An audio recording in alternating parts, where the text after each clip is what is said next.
School bells.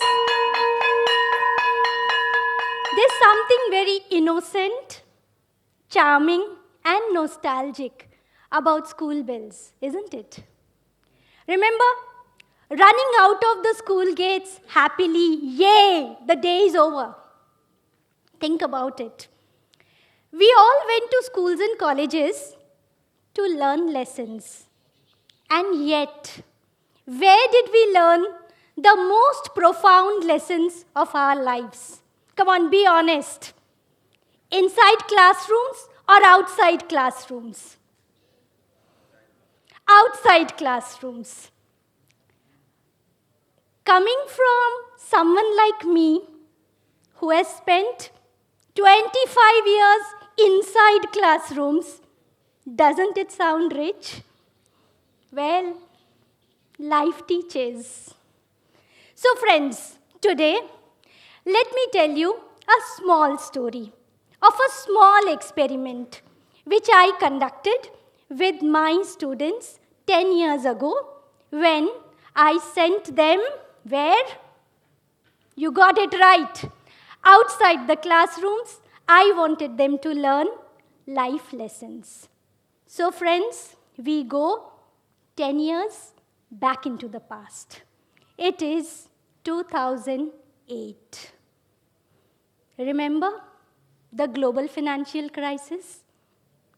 The markets were melting, and so were the fortunes. In fact, all of us were realizing that it was not just a financial crisis. In fact, it was turning out to be a crisis of confidence. And then, suddenly, brutally, shockingly came the Mumbai terror attacks.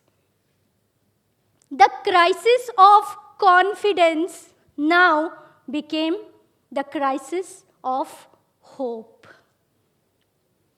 In my college, the classroom discussions were turning grave and somber. Everyone was asking questions, and no one had any answers.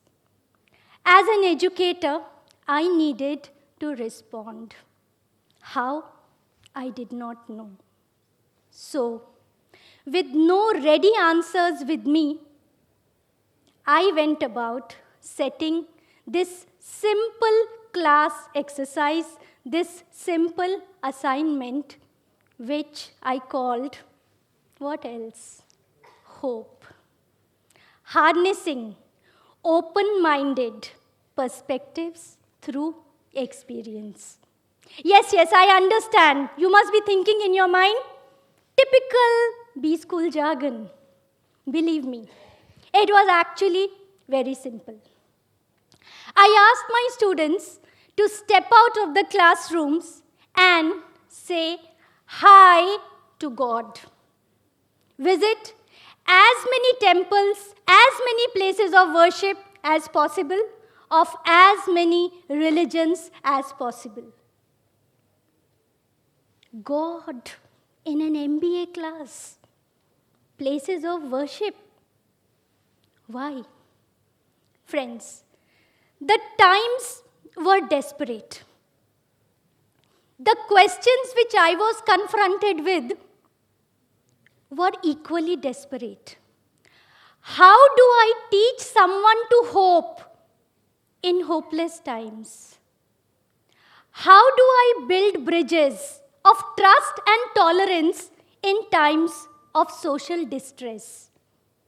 I needed something that would connect with my students emotionally.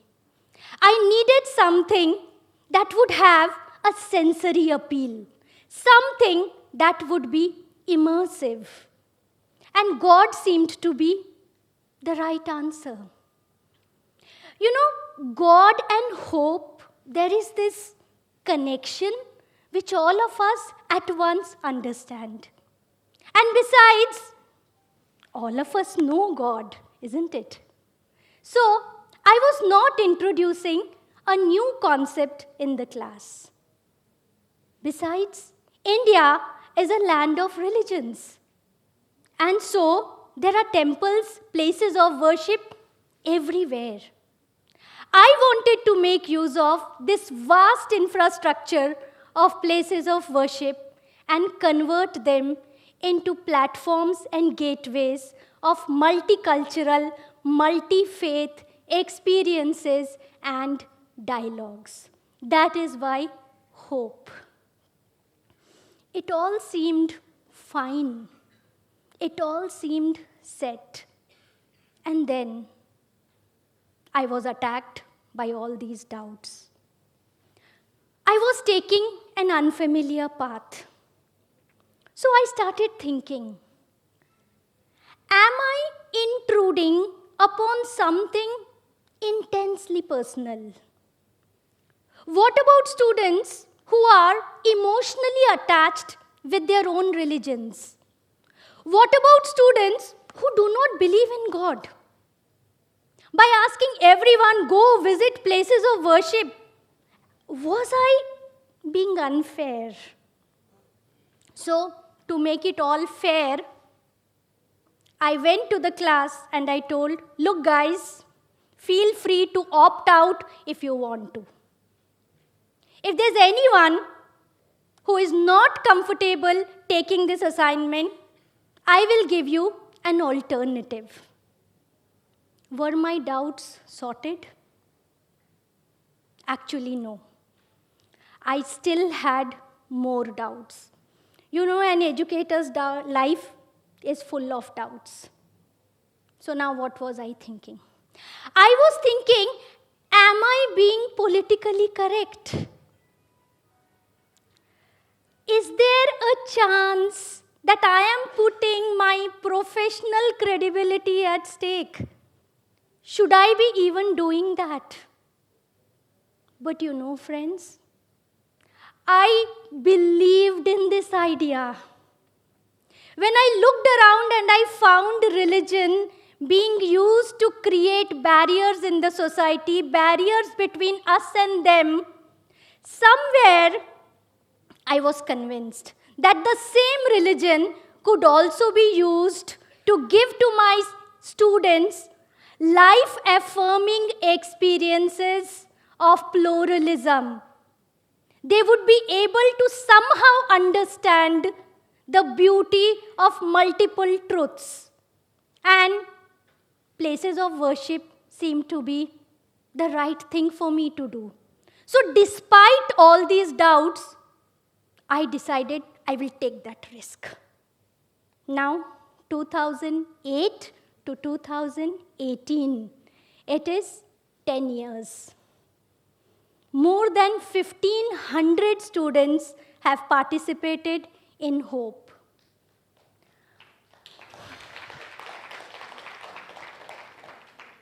Thank you. On an average, one student visits something like 6 places of worship. 1 belonging to their own faith and 5 belonging to different faiths. And just look at the figures which we have got. Something like 9,000 visits to places of worship. And out of this, 7,500 visits to places of worship which are not native to the religion of the student. And friends, not one single student has ever opted out. Wow.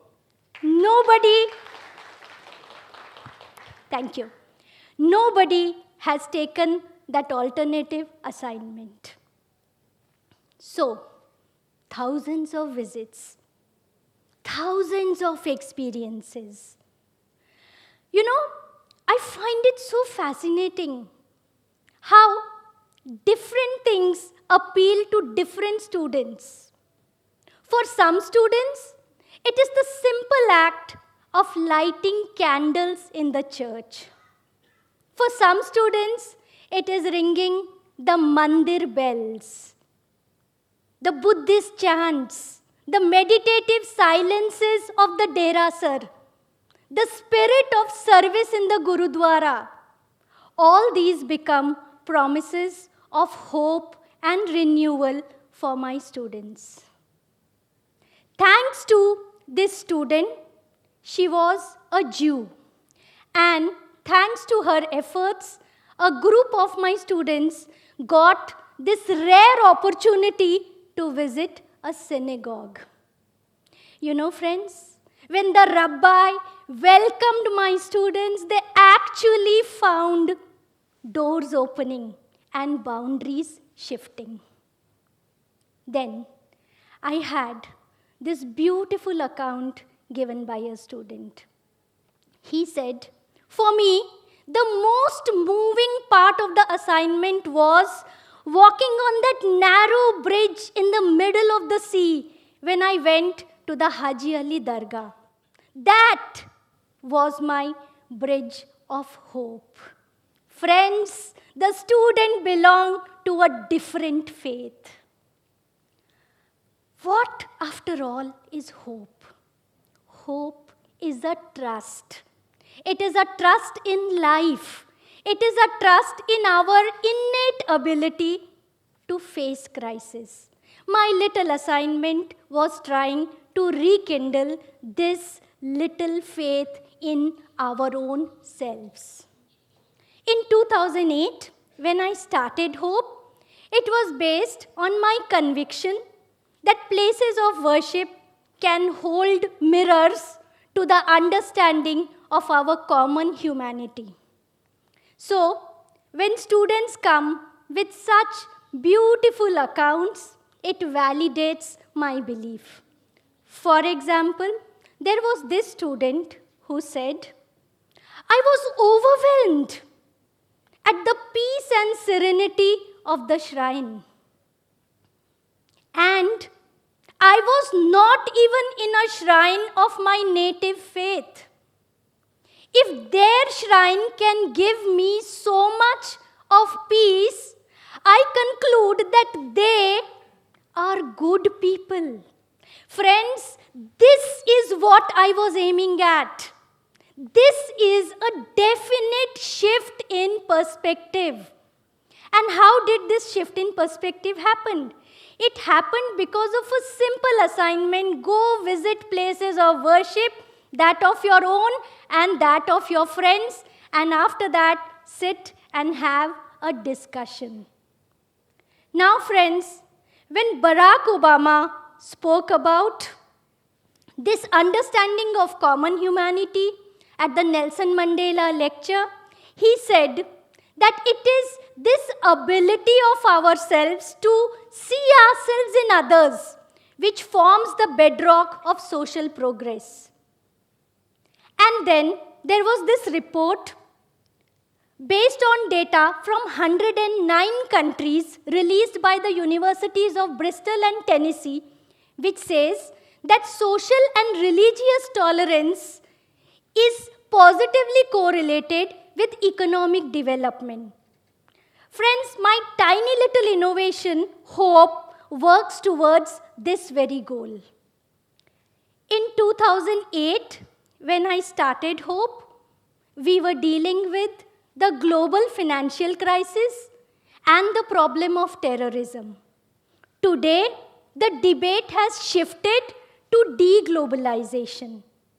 The issues change, but the problems remain the same, and that is confronting the issues of fear and uncertainty. Hope continues to be as relevant today as it was in 2008. Thanks to Hope, we have had some beautiful discussions in the class. Leadership, teamwork, ethics, economics, entrepreneurship, cross-cultural sensitization, creativity, innovation, perspective building, negotiation. The list goes on. This sets me thinking. Hope is such a simple model. Visit places of worship and after that come and have a discussion. Can hope be replicated across schools, colleges, and universities? Can organizations make use of hope in their training programs? All of us need a little bit of hope in our lives, isn't it?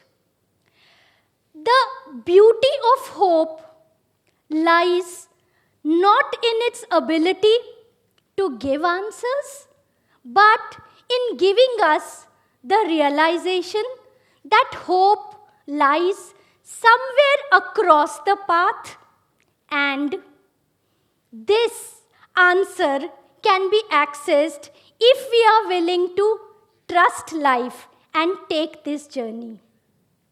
Friends, this beautiful life lesson we did not learn inside the class.